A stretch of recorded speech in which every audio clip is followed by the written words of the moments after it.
Jomar, ipapakulang? Anong pinatawas? Pag-usapan po natin. So bago tayo mag-reaction mga kalingap, i-shoutout mo natin si Kuya Val, si Athena Vlogs. Mga kasamahan natin dito sa Team Kalingap, mga charity vloggers, Ambassador DPT. Kayo ng mga supporters na Viewer Marathoners, shoutout po sa Karaba, Karipa, lahat na reactors natin. At siyempre shoutout natin si Jomar at si Carla at sa lahat na sponsor dito sa Team Kalingap. Kahapon po, nag-live po si Jomar, no?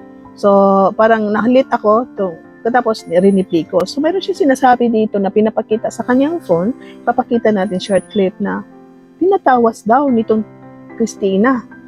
So, sabi niya, manda ka, no? Parang ano, kasi sinisiraan siya. So, hindi ko masyado gets kasi, I don't know, wala ako dyan, kasi iba po ang belief ko. So, may tinanong ako na isang kasamahan, tinanong ko, ano ba pinatawas? Kasi ang pagkakaalam ko sa tawas is, ang iba linalagay nila sa kilikili, ang iba inuhuga sa katawan. So, in-explain niya sa akin kasi may ibang belief na yung pinatawas daw ipapakulam, no? Pinatawas, kasi parang may pupuntahan ka, parang ginagamit daw iba is tawas. Meron na ako nakita or ibang belief na parang kandila. Pag meron kang ipapahula or ano, kandila ang tutunawin nila tapos mag-form itong kandila na tao, mag-form na kind of animal o ano ba. Yun nga daw, no? So, dito parang ang gusto daw ipahiwatig nitong cellphone po natin na Bible verse. Daming distraction po, pasensya na po, no? Kasi marami ng tao sa paligid na. So, dito nga po, no?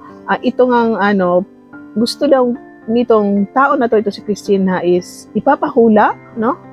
Pero bakit ba ipatawas ang kanyang, parang ipatawas ang dating, no? Kasi ipatawas di ipapakulam. Ang dapat o gusto gawin nito ni Christina, ipapahula. At yung ipahula daw niya, meron daw anak si Jomar na lalaki at babae. So ito, pakinggan mo natin ang short clip. Puto guys, ano ba guys? Dito convo sila Baby Shane. Baby Shane bumanlag, shoutout sa'yo. And kay Christina, di ko alam kung pangalan ito ba sa Christina. Ito guys, isa na dito. Nako. Grabe kayo. Ito. Actually, hindi lang po ito guys. Meron pang mga iba pero sabi ko na lang din ngayon. Kung issue madami issue eh. Pero ito si Christina. Ano sabi dyan? Meron daw ako guys, na naman batang lalaki anak daw ni Jomar. Yun, sabi ko nung Christina. Yan tinuturo itong batang lalaki. Meron ko siyang reply ko na video. Ito guys. Ang naano ko. Kaya po nag-ano din ako. Kaya po sinabi ko na rin dito. Ito guys Asa na ba yun? Kasi medyo alarming na rin Kasi gumagawa na sila ng Ayan ko kung makikita niyo dyan. Okay. Yan. Ang sabi dyan, yan tinuturo batang lalaki. Pinatawas ko si Jomar. Pangalan at edad niya lang. Yang Christina na po yan. Yang Christina na po yan na ewan ko AI yan. Yan. Biro nyo guys, pinatawas ako guys ha. At ang nag-ano dyan, itong Baby Shane na hindi pa ano. Ito guys Ito, tingnan nyo guys, pinapatawas ako guys May pangalan at edad kong nakalagay. Tapos syempre, again, yung niling sa akin si Yuna. Si Yuna naman na laging wala naman iba guys. Actually marami nga pala pero yung tropa ko rin na inano po si Yuna. Like, again. Hindi ko alam balo niya ito si Baby Shane. Oy Baby Shane. Gusto ko guys sampulan eh. Actually gusto ko siya Ang dami pa.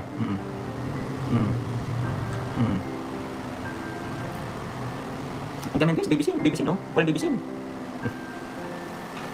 So, ito nga mga kalingap. Sa akin, never ako naniwala dyan. Kasi depende po sa belief natin, Depende sa belief natin. Kahit lahat na maliit, malaki na karayom, itusok niyo sa picture ko or hindi ako naniniwala dyan. Dahil ang belief ko, hindi ako naniniwala sa kulam, hindi ako naniniwala sa hula-hula, no? Kasi yung future, depende yan sa galaw mo, depende sa pangarap mo, po. So, may mga belief din, irespeto na lang natin. May mga belief na unbeliever na ang belief nila is kulam, no? Tatamaan ka ng kulam, may ipapakulam ka, may ikukulam ka, magkakasakit ka, ganito, ganyan, no? Magpapagamot, magpapaalbularyo dahil kinulam daw, no? Tapos may mga belief, yung belief din na pumupunta sila sa manghuhula, meron silang papahulaan, sinong mapapangasawa nila, may papahulaan sila kung may nawawala, sinong kinuha, at iba-iba pang manghuhula, no? Ito si Jomar, sabi niya, hindi daw siya naniniwala dyan sa kulam, hindi siya naniniwala sa pampahula. So, siyempre dahil ito si Jomar is siyang sinisiraan is normal po yun na siya ay magsasalita. At yun nga po, no? baka kasuhan niya itong gumawa niya na issue na yan. No? Sabi niya, papahulaan niya si Jomar, ipapakulam niya si Jomar. So kayo ng mga supporters, depende rin yan sa paniniwala ninyo. Kasi maraming supporters dito sa Kalingap, sa Jomcar na naniniwala sa kulam, naniniwala sa mga hula-hula kasi nandyan po sa belief natin. So example niyan, sabi na pinahula daw, no? Pinahulaan niya. Tapos ang sabi daw ng manghula is may anak si Jomar at lalaki at babae. So kayo, pag naniniwala kayo sa hula-hula, hula-hoop, pag kayo naniniwala sa hula, baka mapapaniwala kayo. So yung abot naman sa kulam-kulam dahil ang belief ninyo is naniniwala kayo sa kulam, nagkaroon kayo ng karamdaman dahil may nagpakulam sa inyo, may ipapakulam kayo. Pag kayo naniniwala dyan, maniniwala ka kayo dito sa itong basher na to, na binaba si Jomar na ginagawa ng kwento. Pero mismo si Jomar nagsabi na hindi siya naniniwala. So, I don't know, kung kayo ay naniniwala sa manghula na, kasi marami rin ako nakitang comments na sabi nila, ay, pag malakas ang paniniwala mo sa Panginoon is hindi ka tatamaan. Totoo po yun, dahil malakas ang paniniwala mo sa Panginoon na naniniwala ka na hindi totoo yan, hindi tatalabyan, hindi ka talaga tatablan. So, yun nga po, meron din belief na kahit malakas ang paniniwala mo sa Panginoon, minsan, no, naniniwala dyan sa kulam-kulam na yan, naniniwala sila sa hula-hula. So, depende po yun sa paniniwala ninyo, no? Kahit anong kwento-kwento dyan, kung naniniwala kayo, na yung manghuhula na yun, na may anak si Jomar daw, na lalaki at babae, kung naniniwala kayo sa manghuhula, baka maniwala kayo. So, meron yung iba dyan na hindi naniniwala, kahit ang belief nila is yung naniniwala sa kulam at manghula, pero sa kanila, hindi daw sila naniniwala na may anak si Jomar, no? So, depende po sa paniniwala natin. Ito si Jomar din is hindi naniniwala. Pero itong basher na ito, yan na, no? Parang nakita na ang profile niya, nako, delikado yan. Pwede siya makulong sa ginagawa niya na paninira kay Jomar, no? Kahit hindi totoo yan, yung hula na yan, pero dahil ginugulo mo isang tao, pumunta ka sa yung mga ano na yan, may mga ginagawa na hindi maganda para ipakula may isang tao na dinaan mo pa sa public, no?